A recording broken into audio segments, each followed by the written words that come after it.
Ladies and gentlemen, now hosting the RizzoCast, put your hands together for Steven Risotto!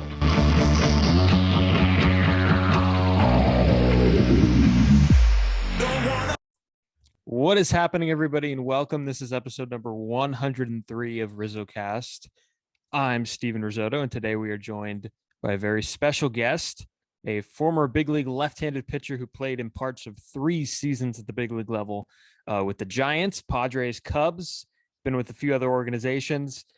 Professionally, he pitched from 2008 to 2012 in the big leagues.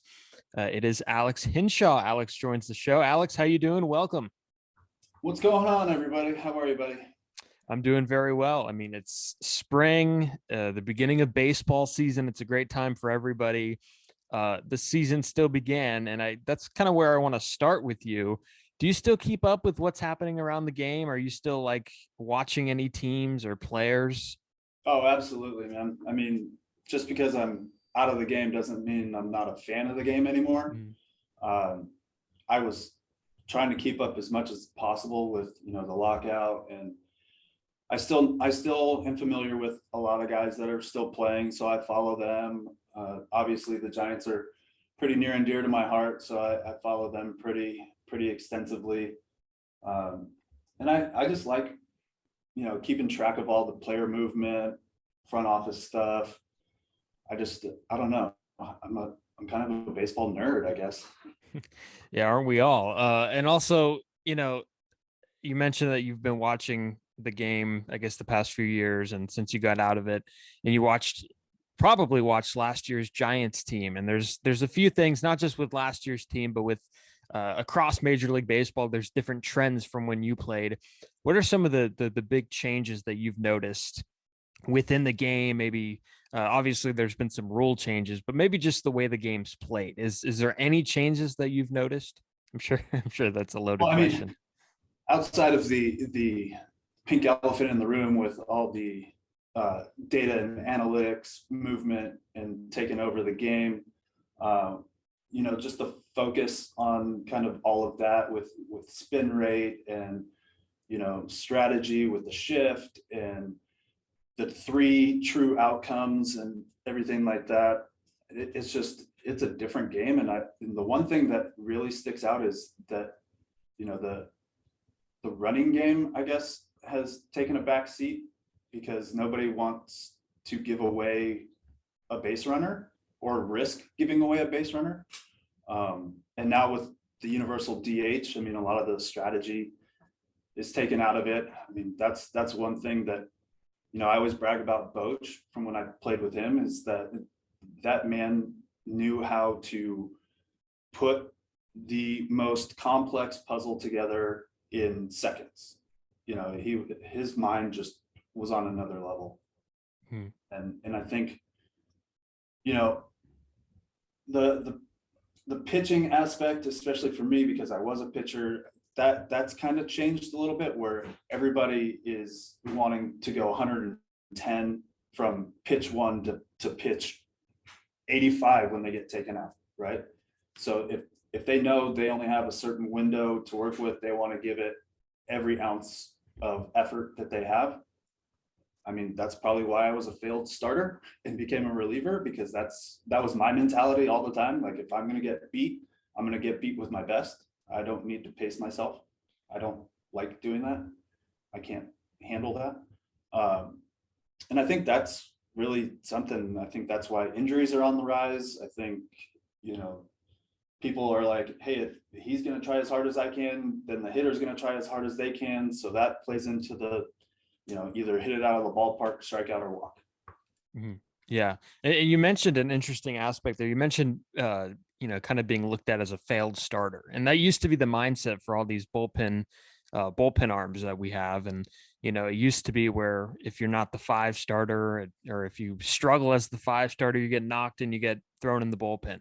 Well, now it's like, everybody in the bullpen is good and, throwing 95, 96, and it's kind of a different look. So has that kind of failed starter mentality kind of left the game in a way? I think everyone sees, kind of the writing on the wall when it comes to the pitching side. I mean, nowadays relievers are making more than starters were back when I made my debut, and they're really putting a focus on kind of trying to shorten the game in the manager's eyes, right? We used to call it, 5 and dive. You go your 5 innings and leave it up to the bullpen, right? Especially in the minor leagues where pitch counts are super strict. And now it's kind of flowed into the big league level where you get some of these young starters, or maybe especially this year where a lot of guys didn't really pick up a ball until, January, because they didn't know if there was going to be a spring training or not. So there's that aspect, and just having the mentality of, all right, here's the 4th inning, all hands on deck. You know what I mean? You got to be ready to go when that phone rings. And depending on the lineup, depending on the situation, you kind of have a grasp of when you're going to go in. But nowadays, you just never know. You might get a call from the analytics department upstairs, like, hey, there's a 47% chance that this is going to happen. Oh, well, then maybe I should get Henshaw going instead of a righty, whatever. So it's just the roles aren't as defined outside of closer anymore. And it plays into the swing man, it plays into the openers. And it's weird, man. It's still fun to watch, but it's weird. Yeah, no, it's weird. And I think a lot of fans, and I still like the starting pitching matchup. I feel like with the opener, it's a little different. It's definitely different to sell, and I guess to advertise, because everybody wants to see, Walker Buehler, Logan Webb. That's always a good matchup for people to buy tickets for. Now, if they're going to buy tickets for someone who's going to throw, an inning and 2/3, it's not necessarily a game that you would circle on the calendar. Now, Alex Hinshaw as a bullpen left-handed pitcher, a guy who maybe is used to coming in. You mentioned 5 and dive. Now it's kind of like 4 2/3 and dive.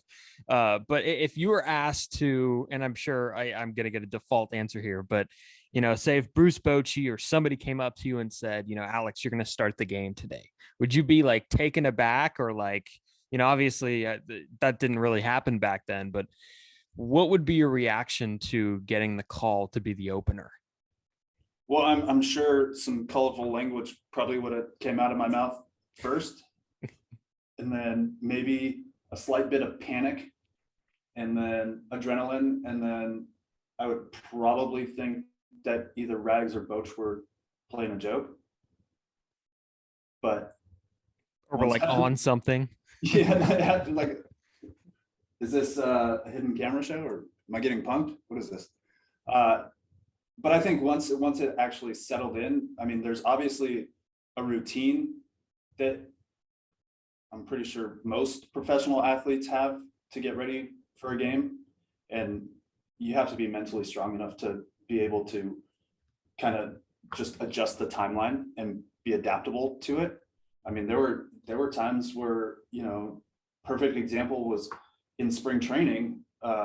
We had a starter that was, supposed to go 2 or 3 innings. It was early in spring, whatever. And he ended up getting hurt, and I was a backup. I wasn't even supposed to pitch that day unless we went extra innings. And here it is, almost the bottom of the 2nd, and he's got 70 pitches and he's supposed to go 80. And and everyone usually has clean innings, right? So then the phone rings and it's like, hey, get Henshaw ready. I'm like, whoa, dude, it's the 2nd inning. What are you talking about? Like, my mind wasn't even thinking about getting ready. And it was just like, all right, well, I'm not going to squander the opportunity. So you just got to take the bull by the horns, so to speak, and get going. Yeah, why not? And I guess in kind of a broader terms, if you were running baseball for like a day, and you had to mix and move things around and make decisions or implement stuff, I guess what changes would you make? And this is another loaded, you could take this anywhere you want, on the field, off the field. What changes would Alex Hinshaw make as commissioner of Major League Baseball? Man, I think first and foremost, the one thing that sticks out that just pops in my mind is I want to rebuild that relationship between the Players Association and the owners, GMs, everybody, right? Because everyone knows that a square wheel doesn't work as well as a round one, right?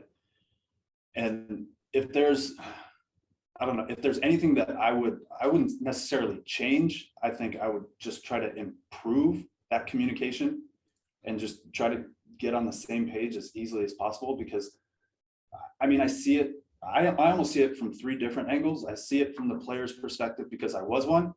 I see it from the front office perspective because now that I'm actually in a corporate environment, I see it from their side and the business side. But then I also see it from the fan side, right?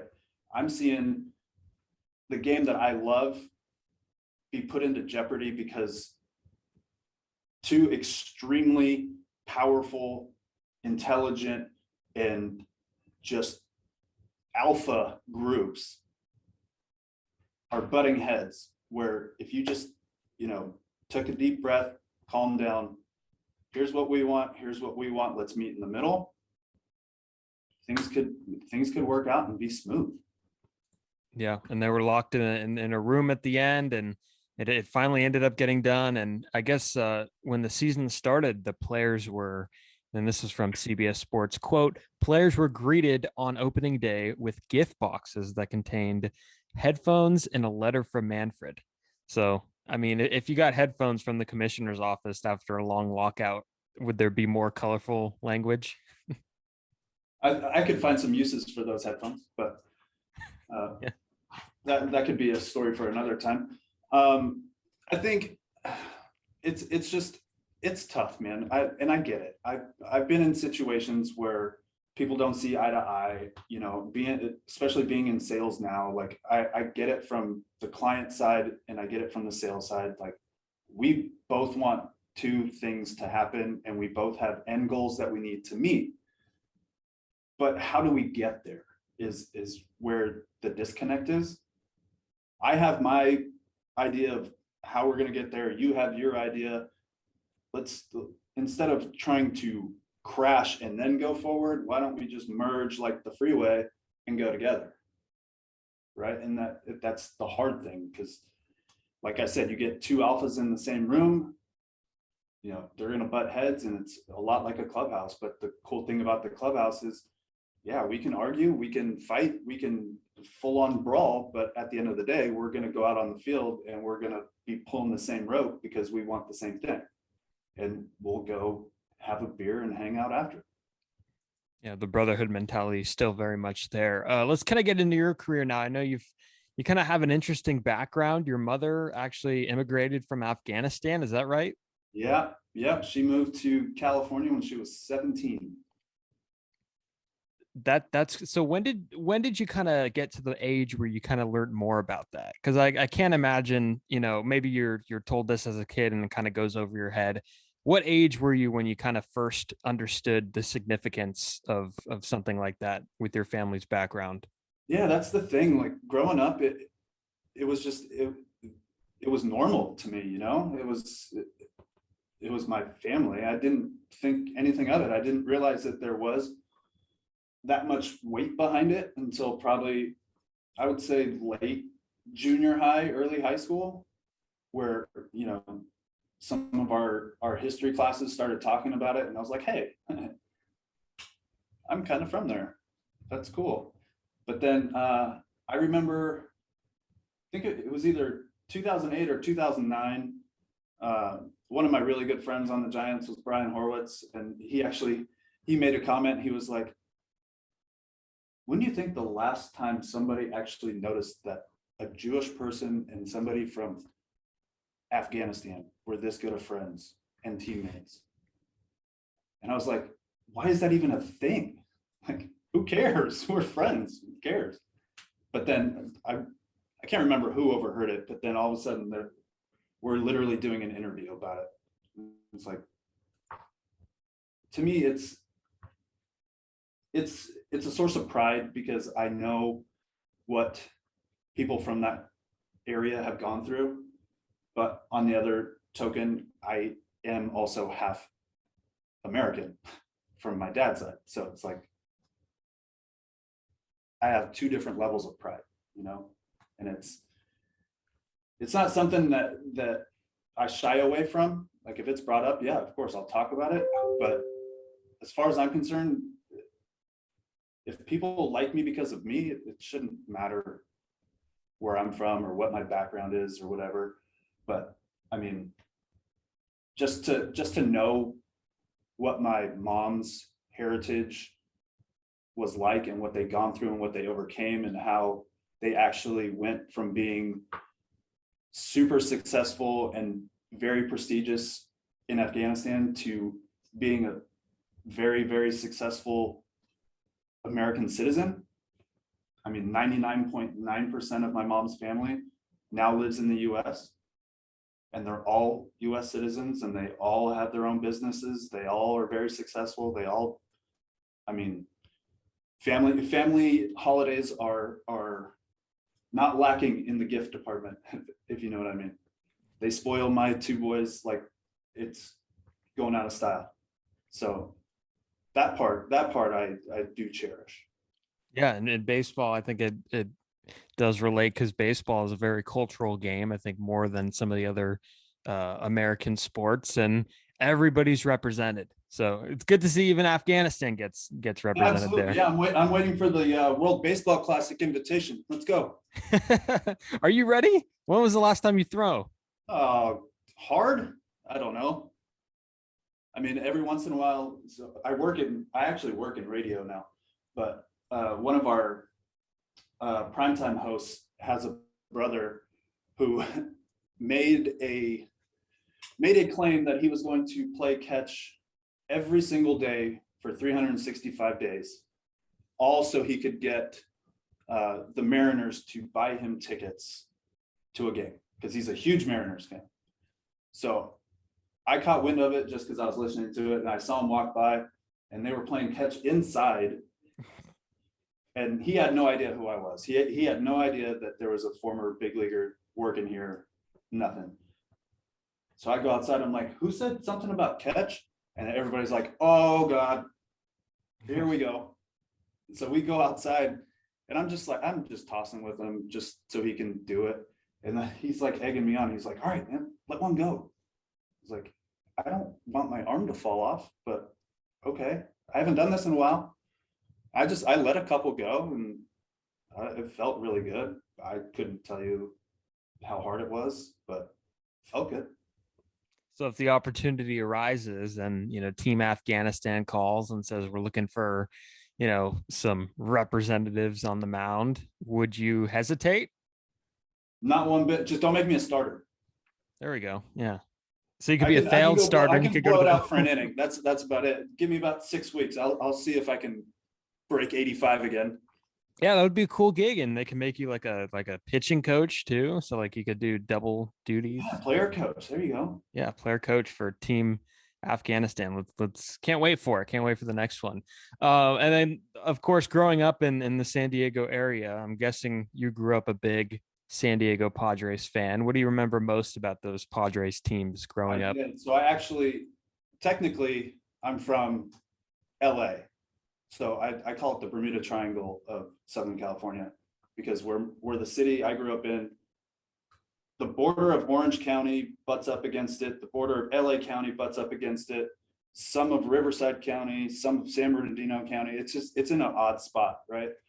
So Dodger Stadium was actually the closest at the time until, well, I guess no, Angel Stadium was closer, but it was easier to get to Dodger Stadium.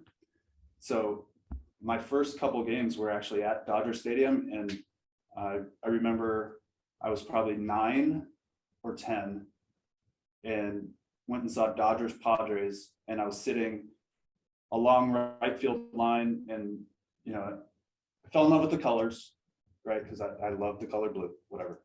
And then I just sat and watched Tony Gwynn play, because I was an outfielder. I never started pitching until like my junior in high school.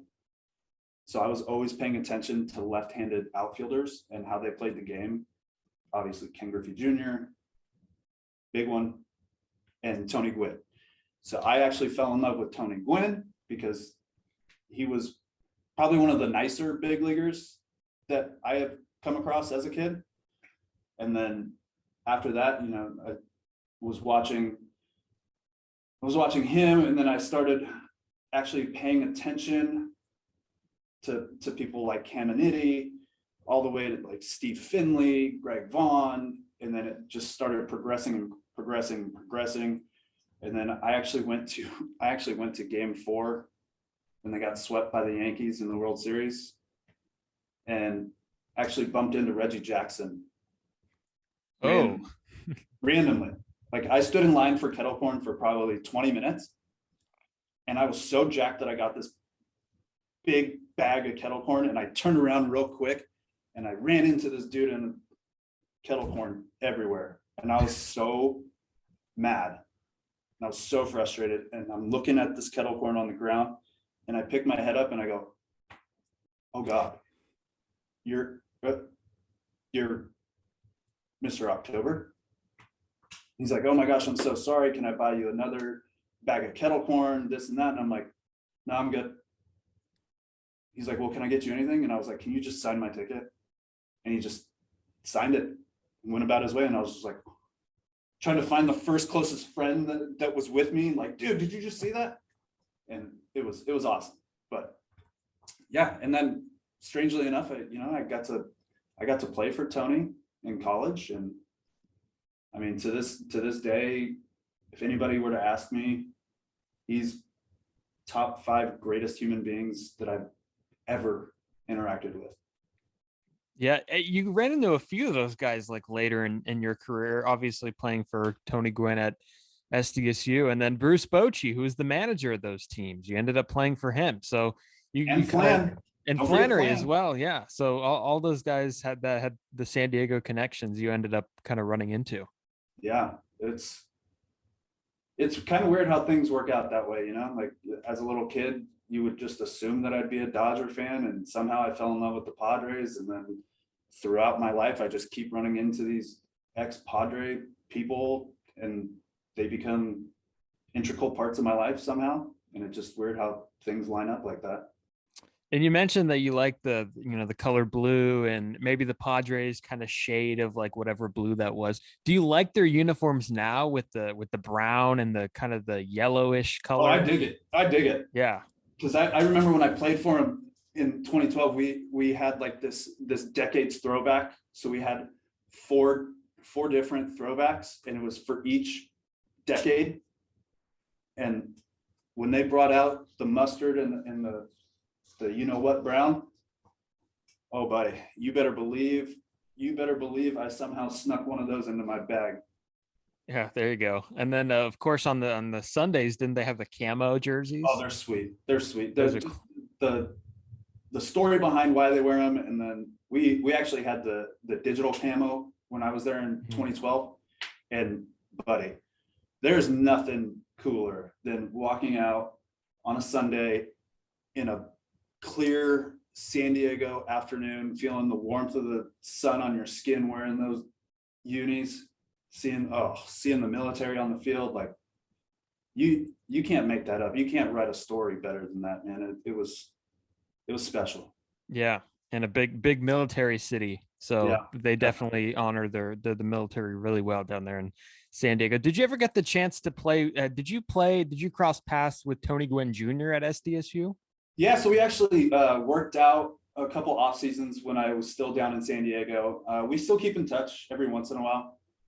He's a good dude, man. And it's crazy. I wasn't even really watching a Padres game. I had it on in the background. I know what you're going to say. Oh my God. I don't even remember him sounding that much like his dad until I heard him on TV. And I was like, I did a double take.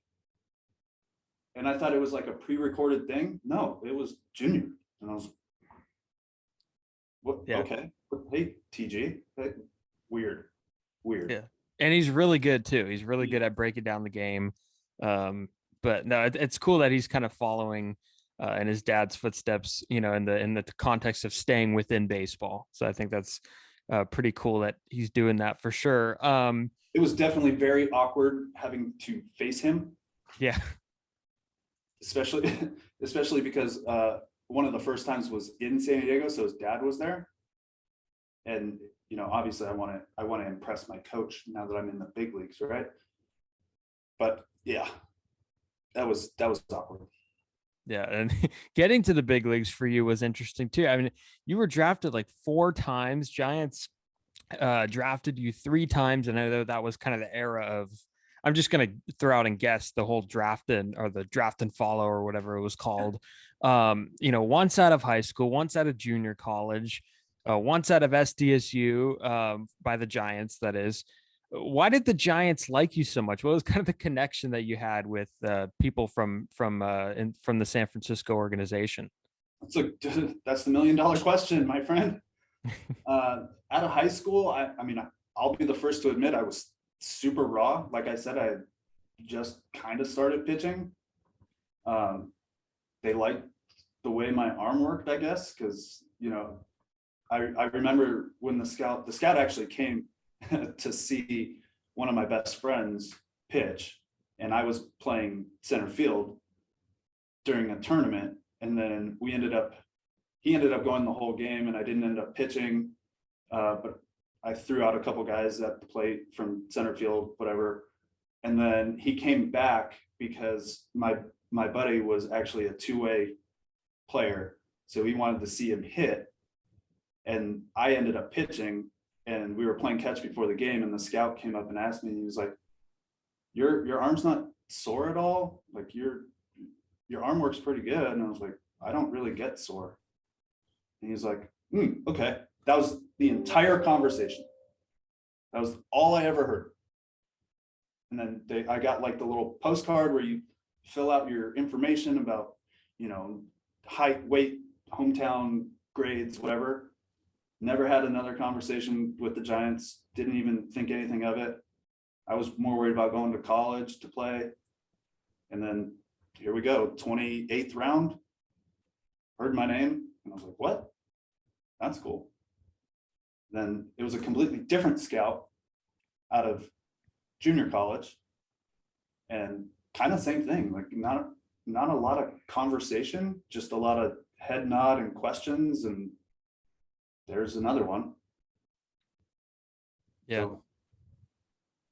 So, and junior college, it's an interesting route because it's so underappreciated in my mind. I mean, they call themselves the JUCO Bandits now, and I don't know if it was always like the JUCO Bandits, but so many big league players have stopgaps at the junior college level, whether that be, maybe they're not going to play the first 2 years at a 4-year university, and it's just such an underrated route. And not a lot of guys in high school feel like that's the right route for them, because they always look at and watch TV and they watch, Vanderbilt, and they, all these big college baseball schools, SDSU, but they don't really understand, or at least that I found that, there's a lot of players that went to junior college, and I eventually want to look into everybody on all the rosters and see how many went to junior college, just to make a point, just to make this point. So why was junior college kind of the great option for you? Well, I know just me personally, when I ended up going to Long Beach State out of high school, the head coach that recruited me ended up retiring after my freshman year that I redshirted. And then the new manager that took over, had a very candid and cutthroat conversation with me saying, you're not ready to pitch here. Here are your options. Go to junior college and get better, and then we can talk about you coming back. Or you can stay here and probably never play and just say that you were on the team. And I said, yeah, I can't sit on the bench, but I am going to use this as fuel. So my entire intention was to go to junior college and basically prove him wrong, that I was good enough and that he made a mistake by having that conversation with me. I ended up parlaying that into 2 draft picks, a scholarship offer to the University of Texas, who was the #1 school in the country at the time, and ended up going to San Diego State and getting drafted again and eventually making it to the big leagues. So I was obviously upset at the time, but having that motivation, I don't think if I didn't have that conversation, I don't think I would have been as successful as I was. Yeah, and I could always tell, if I go to a college game, which guys came from JUCO. There's just the vibe about them, the aura about them. It always makes sense when then I go back after the game and see that they were a junior college product. And then the final time when you were drafted, when did you kind of hear that they took you in the 15th round in 2005? And then when did you kind of say, okay, 4th time, this is probably not a draft and follow situation. I'm going to sign. Yeah, so it was kind of an odd situation, I guess you could say. So when I went to junior college, I played a season, but keep in mind I'd already redshirted my freshman year. So I played 1 season in junior college, and then as part of the draft and follow, the scouts will keep tabs on you, check in every once in a while. I was playing in a summer league game, and I ended up blowing out my elbow and needed Tommy John. So I went under the knife, and obviously I couldn't play. So I applied for a medical redshirt in junior college, and for whatever reason, I don't know to this day, but it worked out eventually. The medical redshirt papers never got turned in to the NCAA. So the whole time I thought I was a redshirt junior. When I was at San Diego State, I was actually a senior. Ooh. So that kind of took a nice little hit on my draft status. And to be quite honest with you, I didn't really have a very good sense of a breaking ball or a changeup. It was just a show me pitch to get timing off of my fastball, and it was working. So it was obviously I wasn't going to be a first rounder. Numbers, history, get it. Health risks, but I did know that senior signs typically don't sign for as much money, no matter what round they're drafted in. So when I got called in the 15th, I was like, you know what? If I want to live my dream, this is my last chance to do it. So let's see what happens. And we had a conversation, and I ended up signing for a lot more than I thought I was going to as a senior. And I was like, let's go, man. Like, let's see what happens. All I need is a chance. Do you have a favorite minor league city? Ooh.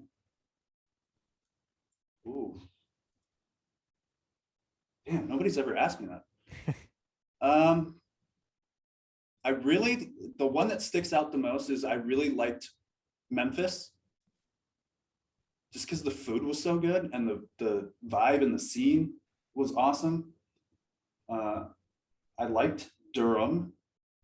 When I played for the Blue Jays, we went to Durham, and just nostalgia from the movie.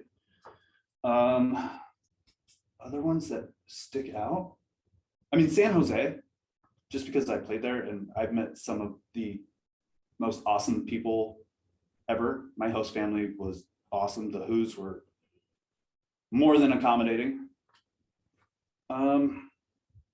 It's right across the street from the school too, San Jose State. Yep.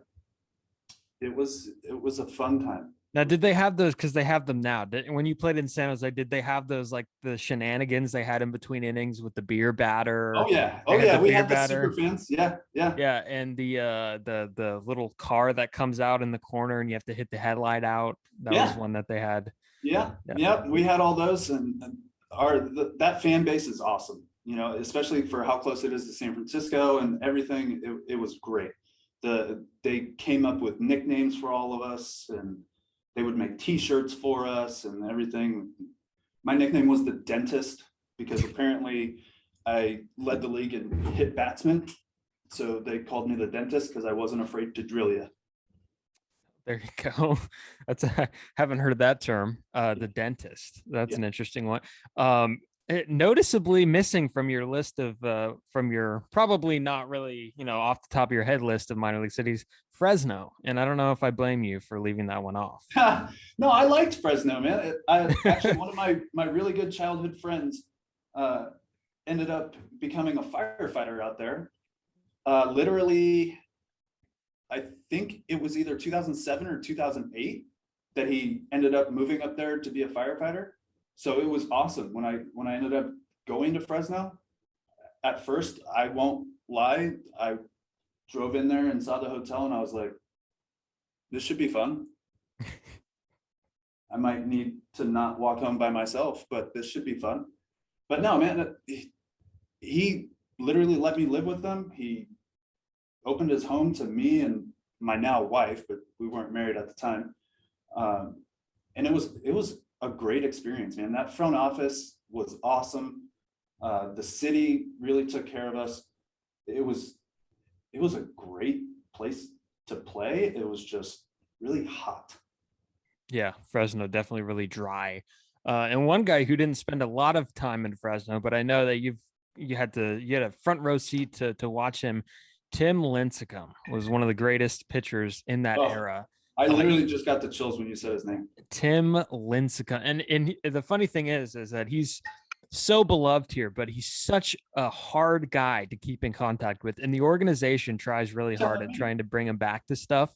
And like, he came back to Bochy's last game, and like, that was the first anybody's seen him in years. He's very like low key.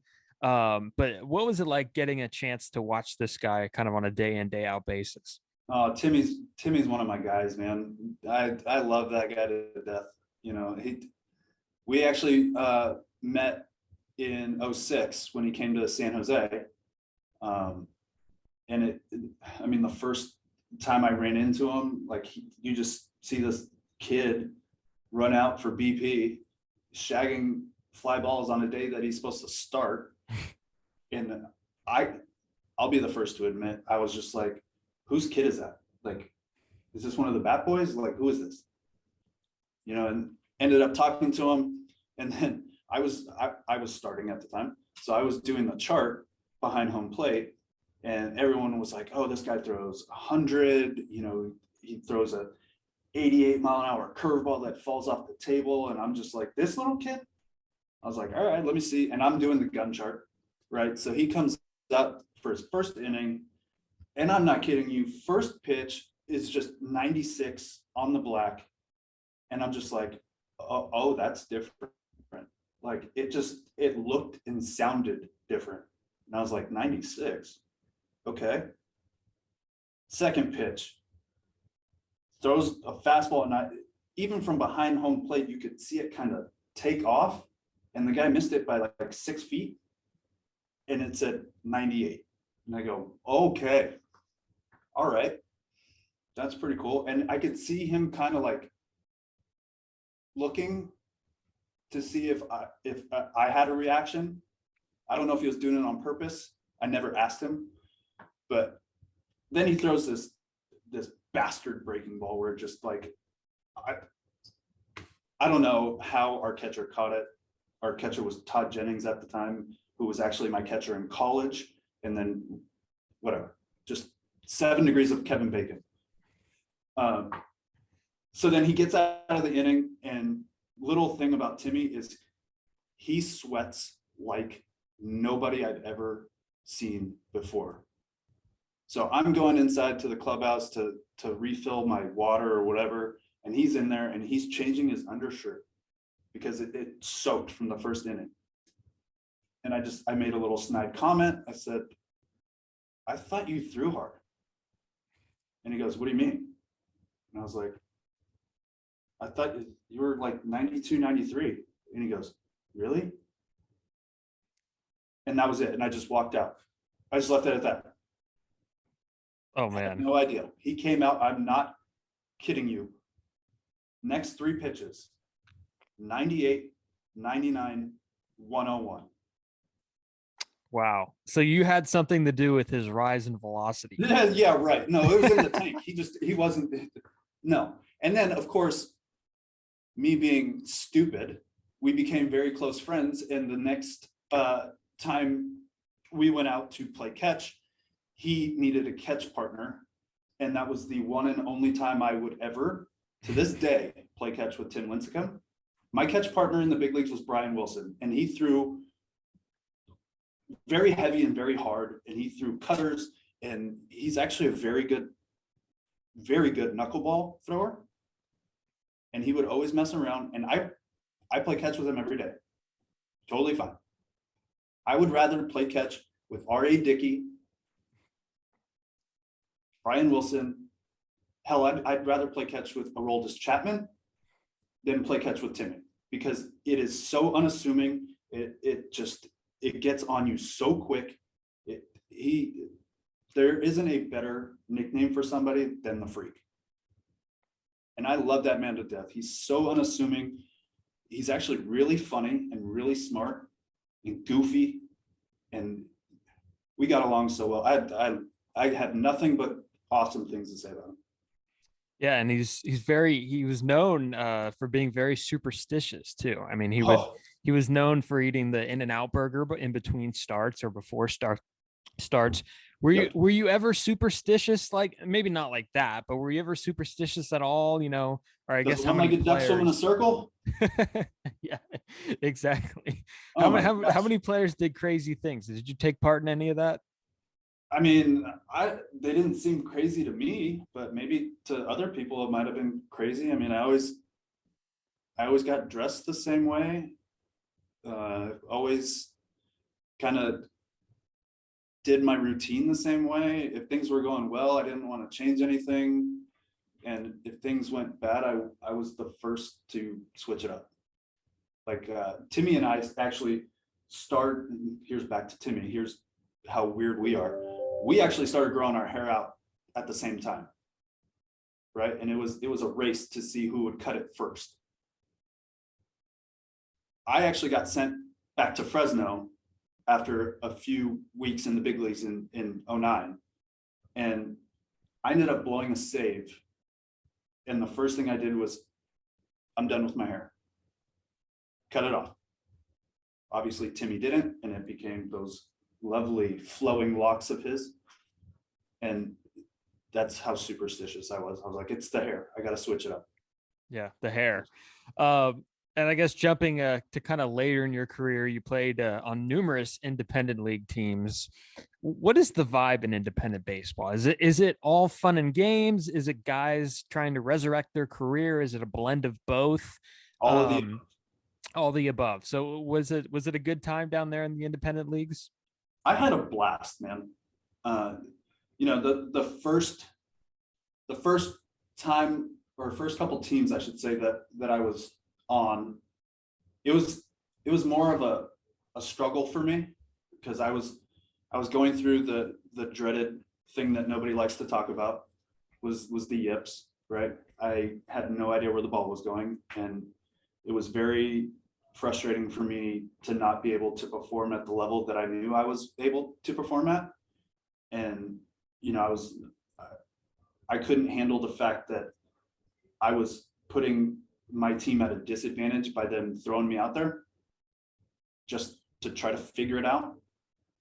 So that didn't make it as fun. But when I got to Wichita, I literally pushed the reset button, and buddy, I'm telling you, I had so much fun on that team.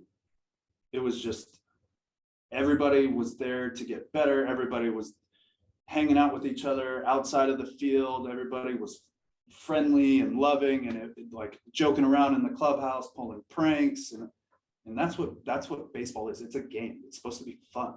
Once it becomes a job or a chore or something that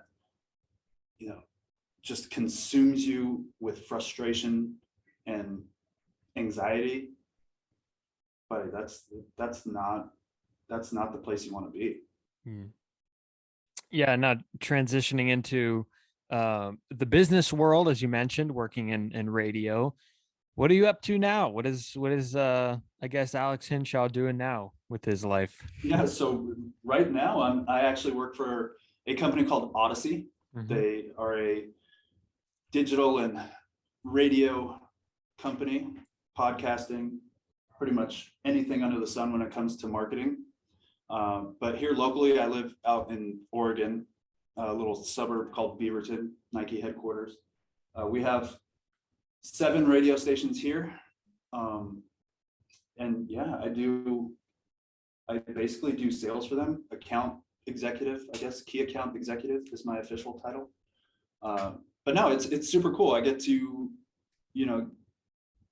kind of paint the vision of a company's message to their ideal customer and help them with their creative, writing commercials, producing the commercials, trying to create the right message to their perfect customer in a nutshell. Yeah, we have an Odyssey station down here, sports 95.7 The Game. Yeah, so my sales manager used to work for the game. Yeah, 95.7 The Game and Odyssey.com station. That's what they always say. Yep. So yeah, Alex, I really appreciate you coming on. This was a lot of fun. Yeah, man, this was awesome. And next time we'll hear your name is going to be when you're pitching for Team Afghanistan in the 6th inning of like a 13-4 game. So can't wait. Or get yourself in the alumni games. You got a lot of schools to go back to. So yeah, right. I got 4 of them to choose from. Yeah, just 4 straight weekends of like alumni games. That would be great. So I don't think they have enough ice for that. Exactly. We gotta take some from like down south and like Antarctica. Just grab a glacier and bring it up. Just grab me a tip of a glacier and just put my body in it. We'll be good. There we go. Old, man. I don't know if I could do it. Right on. Anyways, yeah, again, I appreciate you coming on. This was a lot of fun. And again, everybody could subscribe to the podcast on Spotify, Apple Podcasts, wherever you find your podcast, and follow us on Twitter and Instagram at RizzoCast. Thank you for listening. Thank you for watching, and have a great day.